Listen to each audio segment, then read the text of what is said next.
Do you believe your anxiety is a flaw, a manufacturing defect that needs to be eliminated? What if it's just the opposite? What if it's the only genuine alarm left, ringing to warn you that something in your life is deeply awry? Most people try to silence this alarm with distractions, medication, or denial, but turning off the alarm doesn't put out the fire. On the contrary, it lets the fire grow silently until everything you've built is consumed. Jordan Peterson argues that what we fear most is precisely what we most need to face. Anxiety isn't an external virus you contracted by chance. It's the internal reflection that you're surrounded by chaos. And chaos for him is inevitable. No matter how much control you try to impose, there will always be disorganized, unpredictable forces ready to test your limits. Pretending they're not there invites an even more brutal attack. This video won't offer you a comforting hug or a promise that you'll never feel fear again. It will expose the possibility that your anxiety is the map pointing to the territory you need to conquer. It's not about escaping the feeling, but about understanding what it's trying to show you. The urgency here is simple. The longer you ignore this signal, the deeper you sink. The question isn't whether you feel anxiety, but whether you're willing to listen to what it's telling you. That's the beginning of the battle, and if you keep at it, you'll discover it's not against an invisible enemy, but against everything you've avoided facing until now. The pain you feel is not small. It is not light. It is not something that can be resolved with ready-made phrases or fleeting distractions. It is the weight of a world that seems to crush you day after day, and that few have the courage to look you in the eye. Most of those around you may never have understood the extent of your struggle. They may have offered you superficial advice. They may have reduced what you feel to something normal, passing, or exaggerated. But here, that will not be diminished. Jordan Peterson calls this dark territory chaos, not just as a poetic metaphor, but as an accurate description of a state of reality in which things lose shape, order falls apart, and you find yourself surrounded by forces you don't fully understand. Living in this chaos is like traversing an invisible battlefield, where every step requires effort, and each day is a silent negotiation to avoid falling apart. And here's the point: the fact that you're still standing is, in itself, a heroic act. If life were a mythological narrative, this would be the moment when the hero is exhausted, wounded, but still holds his sword. Your pain is a mark of this struggle, not proof of weakness. On the contrary, it's a sign that you've been on the field few dare tread. Validating your pain doesn't mean encouraging you to stay in it forever, but recognizing that it's real and deserves respect. Not respect in the sense of self-pity, but in the sense of treating it as a worthy adversary. You're not fighting something imaginary. You're confronting a force that shapes your mind, your routine, and even the way you see the future. Peterson's image of chaos is more than an intellectual description. It's a framework for understanding that what you feel isn't a flaw, but part of a larger struggle. A struggle that, when acknowledged, can be converted into a call to action. Suffering isn't the end of the narrative. It's the ordeal that precedes transformation. Imagine yourself in a devastated land after a storm. Everything is broken, out of place, and nothing seems to make sense. This is how the mind can feel after trauma, loss, failure, or prolonged periods of stress. Anxiety, sadness, and extreme fatigue are like the cold wind that continues to blow even after the destruction has occurred. It's uncomfortable, it's unfair, but it's the scenario you need to deal with before you can rebuild. This validation is crucial, because without it, any attempt at motivation rings hollow. If someone ignores the intensity of their struggle, how can they offer a meaningful path? That's why Peterson insists on looking directly at the weight of the burden. It's only when the pain is fully acknowledged that there's a real chance to transform it into strength. You don't need to be told that it will pass as if it were a small problem. You need to be told that this pain is real, that it is legitimate, and that even so, you can get through it. You need to hear that its presence doesn't mean defeat, but that you are being called to something greater than just survival. Recognizing chaos is the first step toward mapping a path out of it. It's not about romanticizing suffering, but about acknowledging it as part of the battlefield. Refusing to accept it as real only makes it more powerful. By naming it, you begin to contain it. By understanding that you're facing something that demands respect, You position yourself to face it with more than hope, with strategy. What follows is an encounter with someone who knows this territory like few others, someone who has walked through the same chaos, faced the same monsters, and returned with a map in hand. This is where the authority of a guide becomes not only useful, but essential. In a scenario where confusion and despair seem to engulf every attempt at clarity, the need arises for a guide. Not just any guide, but someone who knows the darkness from within and at the same time has managed to emerge from it with more than just survival skills, someone who brings with them a map and instructions for traversing dangerous territories. That someone, for millions of people, has been Jordan Peterson. Peterson doesn't speak about suffering from an unattainable pedestal. He understands the weight of his own fragility. A physician, clinical psychologist, and professor of psychology, he spent decades treating patients struggling with depression, anxiety, and the persistent feeling that life had lost all meaning. He also faced severe personal crises, going through periods of health collapse and profound grief. This combination of academic experience and real-life experience places him in a rare position, someone who understands the problem through both science and pain. When Peterson speaks of chaos, he does so not as a distant philosopher, but as someone who has walked this shaky ground. His ideas are not abstractions, but tested tools. He insists that life is not just suffering, it is inevitable suffering. And precisely because of this, he demands that each person take radical responsibility for themselves. This call is uncomfortable, but it is clear. If you wait for someone to come and save you, chaos will swallow every shred of hope that remains. Peterson's authority is built not only through titles and book sales, but because his words resonate with those who have been lost. He offers a kind of truth that cuts through the air like a blade. There are no shortcuts, and order is achieved only through deliberate and disciplined action. It's a message that repels those seeking quick fixes, but attracts those ready to face reality without masks. There comes a time when, in the midst of confusion, hearing someone say, "I've been where you are and there's a way out," completely changes your inner dynamic. It's not about blindly following a master, but about recognizing that without a structure, without clear principles, you tend to get even more lost. Peterson offers this skeleton of order, a series of rules, metaphors, and challenges that, if followed seriously, begin to reorganize your life from the inside out. But this authority only becomes useful if you decide to commit to the process. It's not enough to listen and be inspired. You have to take action. So, if this content is already giving you something no one else has told you, subscribe now and leave your like. This isn't just a way to strengthen the channel. It's an act of reciprocity. It's a small public commitment that you're willing to move forward, absorbing each step of this map. Peterson doesn't promise comfort, he promises clarity. And clarity, though painful at first, is what opens the space for chaos to become navigable. What once seemed like a rough sea begins to reveal itself as a journey of specific challenges, and it is precisely this kind of vision, strategic, logical, yet deeply connected to human reality, that makes the role of a guide indispensable. In the following chapters, you'll see the tools he places in the hands of those who accept this call.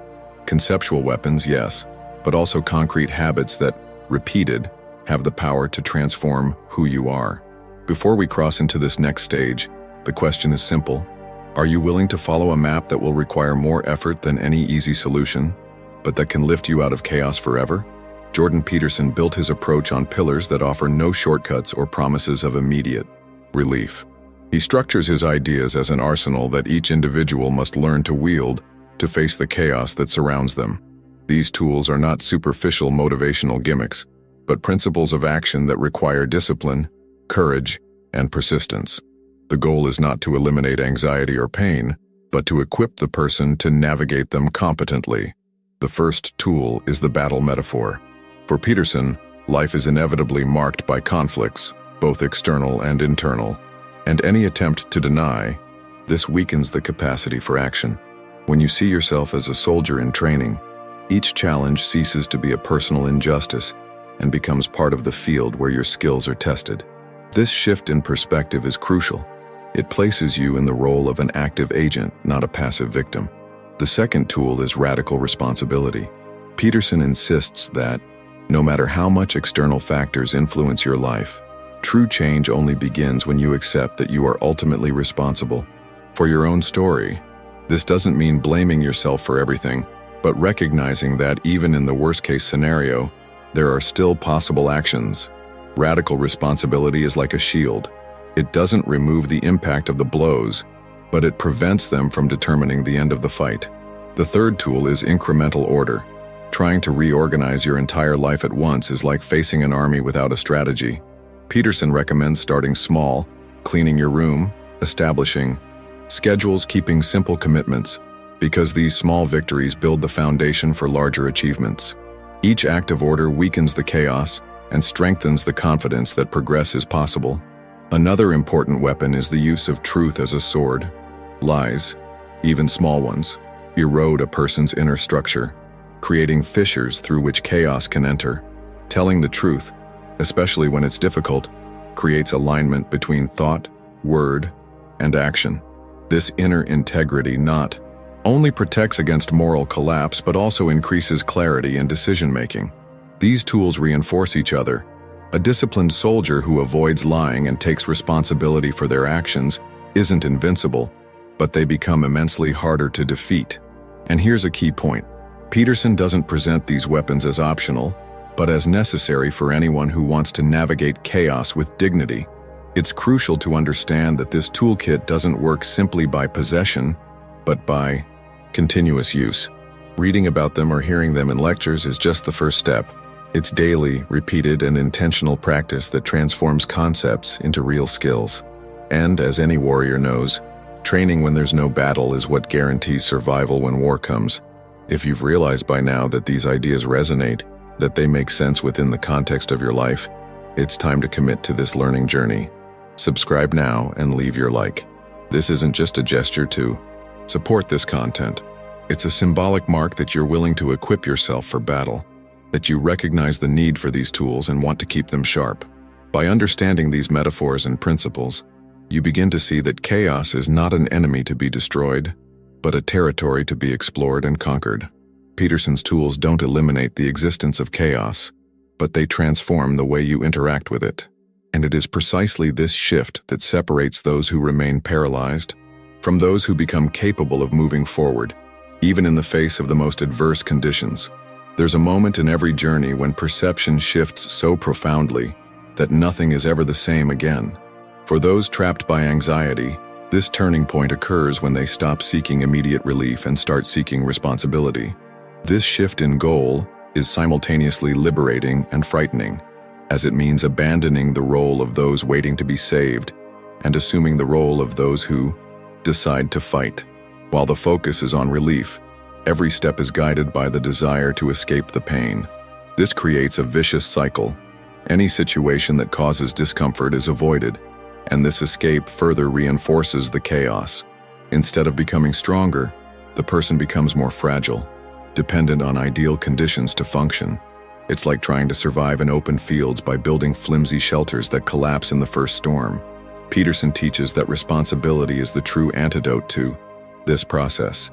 It's not an abstract idea but a concrete act, carrying weight, emotional, social, and professional weight, not out of masochism, but because weight shapes psychological muscles that comfort never develops. By taking responsibility, one begins to act not because one is free from fear, but because one understands that there is something more important than avoiding fear. This turning point is a shock because it requires us to look at life without filters. It means recognizing all the areas we've been running from, all the commitments we've abandoned, all the conversations we've avoided, all the destructive habits we've harbored in the shadows. It's a confrontation that leaves no room for excuses. But it's precisely in this confrontation that the possibility of real transformation arises. Responsibility transforms anxiety into directed energy. Instead of spreading like an unstable electrical field, it becomes channeled into concrete actions. If before, each problem seemed like an uncontrollable threat, now it becomes a challenge that can be broken down into parts and tackled one at a time.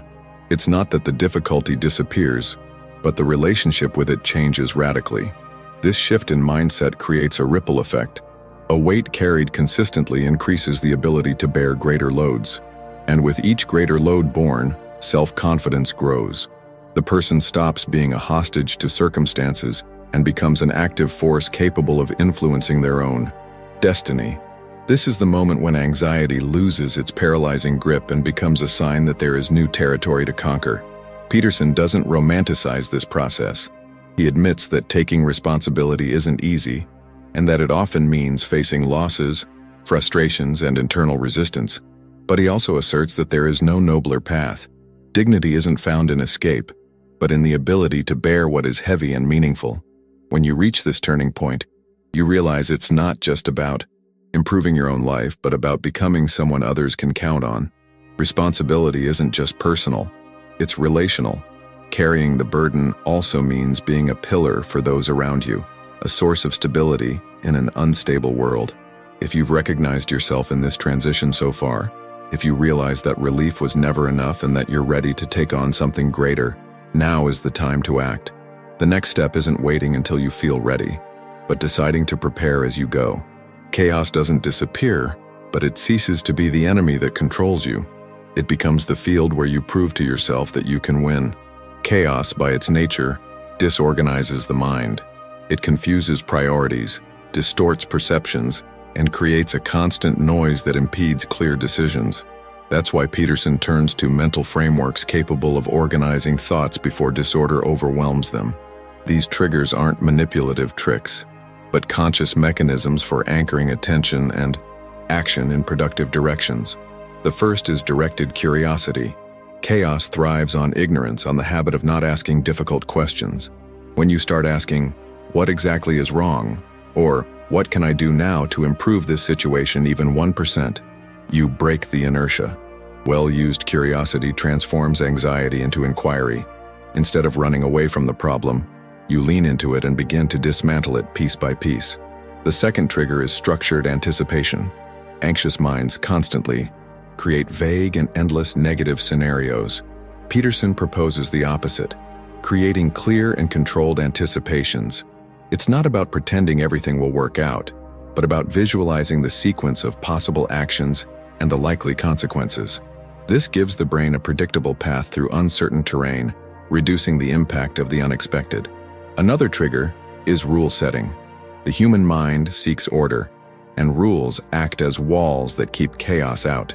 Simple, clear rules, like wake up at the same time every day, or do something difficult in the morning, create fixed points that resist the pressure of the unexpected. The more solid these rules become, the harder it is for internal disorder to spread.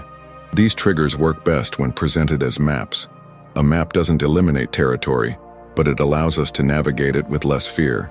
Peterson uses his 12 rules for precisely this purpose, to provide directions to those who feel lost. Each rule is a mental anchor that prevents thought from completely dissolving into uncertainty. However, these mechanisms require commitment. They must be applied even when motivation fades. This is where the reciprocity trigger comes in. If this content is reorganizing your way of thinking, if it has already brought clarity to what seemed confusing, subscribe now and leave your like. This is not just a gesture of support for this work, but a symbolic act of commitment to your own journey. By making a public commitment, even if it's simple, you reinforce to yourself that you're willing to move forward. Peterson understands that chaos is cunning. It infiltrates the gaps left by carelessness, and so triggers need to be pulled repeatedly. It's like maintaining active defenses in a fortress. You can't let your guard down. Over time, these mechanisms cease to be forced practices and become automatic. Curiosity becomes instinctive, anticipation becomes natural, and rules become part of identity. Applying these triggers creates a subtle but powerful shift. Chaos ceases to be an infinite ocean and becomes a cluster of mapped islands. You still face waves, but now you know where to row. Anxiety ceases to be just a sign of danger and becomes an invitation to reevaluate your course. Most importantly, these triggers don't depend on special talents. Anyone can apply them, as long as they accept the responsibility of practicing them until they become part of themselves. This is where the journey ceases to be a desperate reaction to chaos and becomes a conscious construction of order. Throughout history, Cultures have used short phrases, mottos, and mantras to shape people's mindsets. These fragments of language act as quick commands for the brain, condensing complex concepts into a few words. Jordan Peterson adopts the same strategy, purposefully repeating certain expressions until they become part of the vocabulary, and more importantly, part of the listener's identity. One of the most well-known phrases is, "Put your house in perfect order before criticizing the world." More than just home organization advice, it's a constant reminder that the authority to act upon the world begins with the ability to govern oneself. Hearing and repeating this until it becomes automatic creates a mindset that reduces the tendency to blame external forces before correcting what's within reach. Another central mantra is, "Face the chaos." Repeating this phrase acts as an attack command, a direct counter to the natural flight. Response. Each time anxiety arises, the mind trained by this motto responds not with avoidance, but with approach. The simple act of remembering, "Face the chaos," breaks the cycle of avoidance and reinforces courage. Peterson also repeats the idea of carrying your cross. This metaphor, besides alluding to an untransferable personal burden, teaches that suffering is not something to be eliminated, but something to be borne with dignity. Repeated repeatedly, it changes one's expectations of life. Instead of expecting it to be light and easy, one begins to prepare to bear what is inevitably heavy. The strategic repetition of these phrases creates what might be called the language of the tribe. When a group of people share the same mottos, there's an immediate sense of identity and belonging. In the case of Peterson's followers, repeating these ideas isn't just a matter of memory, but of conceptual integration. Over time, they become filters through which each situation is interpreted. This process of philosophical indoctrination, in the best sense of the term, is purposeful. Just as a soldier trains by repeating commands until they become reflexes, the individual in chaos training needs simple instructions that can be applied without hesitation. The power of these phrases lies in their ability to emerge automatically in moments of crisis, when elaborate reasoning is replaced by quick impulses. The effectiveness of this technique depends on commitment to practice. Passive listening isn't enough. It's necessary to actively repeat, write, reflect, and apply. Repeated phrases gain emotional power, and emotional power increases their ability to shape decisions. This is why leaders, coaches, and teachers have always used keywords to establish desired behaviors. If this content has already provided you with phrases that have stuck in your mind since the previous chapters, if they already resonate in moments when you need to act, subscribe now and leave your like. This is not just a sign of support, it is confirmation that you are internalizing this language and willing to carry it forward. Over time, these repetitions stop feeling like external instructions and become internal voices. And when the voice echoing within you is a call to responsibility, order, and courage, the way you respond to the world changes completely. Anxiety continues to exist, but it is interpreted in light of new mental commands, and that is enough to change the course of any internal battle. Every battle needs a reason to be fought. If the present is marked by chaos and uncertainty, the only way to sustain daily effort is to keep before your eyes a clear image of what you want to achieve. Peterson constructs this vision not as a painless paradise, but as a scenario where pain has been tamed and placed in the service of something greater.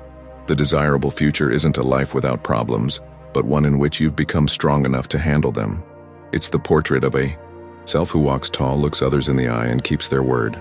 It's someone whose presence brings stability, not through an absence of flaws, but through the ability to maintain order even in the midst of a storm. This image begins with small victories. You see yourself waking up on time, completing simple tasks with discipline, closing cycles that previously remained open indefinitely. Little by little, this solid routine builds confidence, and this confidence opens doors to greater challenges. With each obstacle overcome, the picture of this future becomes clearer. The competent hero Peterson describes is defined not by comfort, but by usefulness. They are valuable to themselves and others because they can act when most others freeze. This future isn't something you receive. It's something you build brick by brick, decision by decision. And the clearer it becomes, the harder it is to give up the fight to get there. Part of this vision involves purpose. It's not enough to simply imagine material achievements or social status. You need to envision a meaningful role in the world. It could be as a professional, as a parent, as a loyal friend, or as a leader. What matters is that when you see yourself in this future, you recognize yourself as someone who carries responsibilities and fulfills them with honor.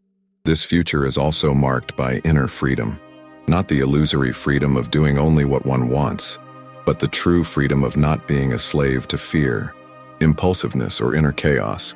The person of this future does not run away from pain, but embraces it as part of the journey. Anxiety still appears, but it serves as a warning, not a chain. Visualizing this future isn't a fantasy exercise. It's a mental training that guides present decisions. Every choice you make today can bring you closer or further away from this image. Having a clear reference point makes it easier to reject shortcuts that compromise the long term and embrace efforts that strengthen your inner structure. Peterson insists that life without a lofty purpose becomes unbearable. The weight of chaos is only tolerable when supported by a worthy cause. It is this cause that transforms the burden into a mission and the struggle into a vocation. When you see the future as a field conquered by your own merit, motivation ceases to be something you must strive for every day. It becomes a natural consequence of a clear destination. This vision, however, doesn't stand alone. It needs to be revisited, adjusted, and nurtured. It's like keeping a fire burning in the middle of cold, hostile terrain. To neglect it is to allow the embers to die out. Therefore, creating rituals to remind us of this future, whether through notes, images, or simple moments of daily reflection, is essential to staying focused. The battle against chaos isn't just about survival, but about becoming the person capable of sustaining that future. And this goal is as demanding as it is transformative. By accepting it, you're not just imagining a better life, but declaring that you're willing to pay the price to live it. Every transformation requires a moment of decision. It's not enough to understand the ideas, agree with the principles, or feel inspired. The real leap happens when you transform understanding into movement, when you convert intention into action. Peterson insists that to emerge from chaos, you need a public commitment, a concrete act that declares to the world, and especially to yourself, that you have accepted the mission. This is the time to act. If you've absorbed concepts, reflected on your life, and seen possible paths, then you're at a crossroads. On one hand, remain as you are, letting good intentions fade away. On the other, begin a conscious journey, even without all the answers, with the courage to face the unknown. Making a public commitment doesn't mean shouting your plans to everyone, but establishing a symbolic milestone you can't ignore. It can be as simple as writing on a piece of paper, "I choose responsibility." It can be accepting a specific challenge you've been putting off. It can even mean starting with the most basic, "Subscribe now," and leave your like. This is not a superficial request. It is a gesture of reciprocity and, more than that, a first practical step towards a cycle of discipline and engagement. When you take action, even in small ways, you send an internal signal that you're willing to break free from passivity. It's like lighting the first torch in a dark tunnel. The light doesn't yet reveal the entire path, but it indicates that you refuse to remain in the dark. This initial decision is what paves the way for bigger decisions. Peterson teaches that every act of commitment reinforces the identity you want to build. By subscribing, sharing, commenting, or even explaining what you've learned to someone, you're not just helping spread a message. You're, above all, strengthening the narrative that you belong to a group that refuses to live under the rule of chaos. This creates belonging, and belonging strengthens discipline. It's important to understand that chaos is persistent. It doesn't recede because you understand something new. It recedes when you apply that understanding repeatedly. Every action is a blow that weakens its influence. Each time you fulfill a commitment, you prove to yourself that you can hold firm, even when motivation wavers. This call to action isn't about the content itself, but about training the mindset to respond to the call. Today, the gesture is simple. Interact, make an appearance, reinforce your interest. Tomorrow, it's about maintaining a difficult habit, facing an uncomfortable conversation, sustaining a long-term project. What changes is the scale. The principle is the same. Taking action creates a chain of positive consequences. By taking a stand, you move away from apathy, build confidence, and begin to believe more in your own ability to change. The external world also responds. People begin to notice your commitment, opportunities arise, and you find yourself inserted into a network of interactions more aligned with your goal. If you've made it this far and are still hesitant, remember, there's no perfect time to start. Chaos won't wait, and every day that passes without action strengthens its roots.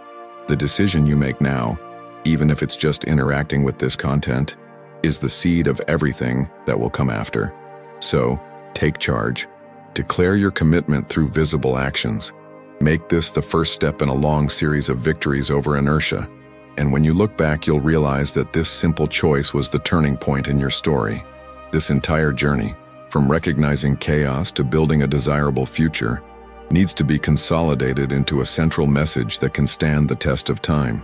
It's not just about momentary persuasion, but about creating a profound shift in how you see yourself and the world. Persuasion here isn't manipulation.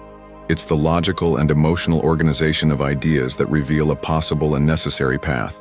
The manifesto that emerges is simple and stark. Chaos is inevitable, but surrendering to it is not.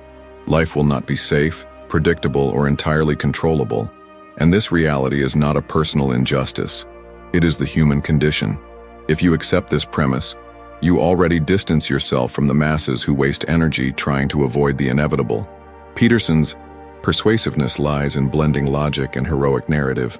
He doesn't just explain why taking responsibility works. He transforms this idea into an epic call, placing the viewer as the protagonist of a story where survival depends on courage and discipline. This union of rational clarity and symbolic power creates an impact that lingers even after the content ends. The speech doesn't offer an escape route, but a set of tools and principles that only work if applied. This eliminates the passive spectator, the one who seeks inspiration as entertainment. If you've listened this far, you've already realized that commitment is the true gateway to change. And commitment, in this context, means embracing responsibility as the foundation of every decision, whether small or monumental. Ultimate persuasion is strengthened by repeating and reminding ourselves of what's at stake. The problem isn't just anxiety or momentary suffering, but the constant threat of a purposeless life. The price of escape is mediocrity. The price of courage is growth. There is no neutrality. The absence of choice is already a choice, and it fosters chaos. Peterson concludes this cycle by reinforcing that there is no glory in taking the easy path. The meaning lies in the weight you carry, the challenges you accept, and the positive impact you leave on the world. This philosophy isn't appealing to everyone because it directly confronts the illusory comfort many prefer to maintain. But for those willing to listen, it offers the only alternative capable of generating true transformation. Here, the persuasion strategy also becomes a pact. By accepting this vision, you don't just agree with a set of ideas, you begin to see yourself as someone who acts in accordance with them. This shift in identity is the core of all lasting transformation. Once you recognize yourself as an active, responsible, and resilient agent, you begin to act in a way that is consistent with this self-image, and the cycle strengthens. This manifesto closes with a direct invitation. If this message resonated with you, subscribe now and leave your like, not as a favor, but as a symbolic act that you are willing to live under discipline and meaning, not under the rule of chaos. Every interaction, every public gesture of commitment is a reminder that you have made a conscious choice. Ultimately, persuasion isn't about blindly following a master, but about becoming your own master. It's about understanding that a meaningful life isn't handed to you. It's earned, step by step, decision by decision. Chaos will continue to lurk, but you will no longer be its helpless prey. You will be the warrior who looks into the darkness and, with determination, takes the next step.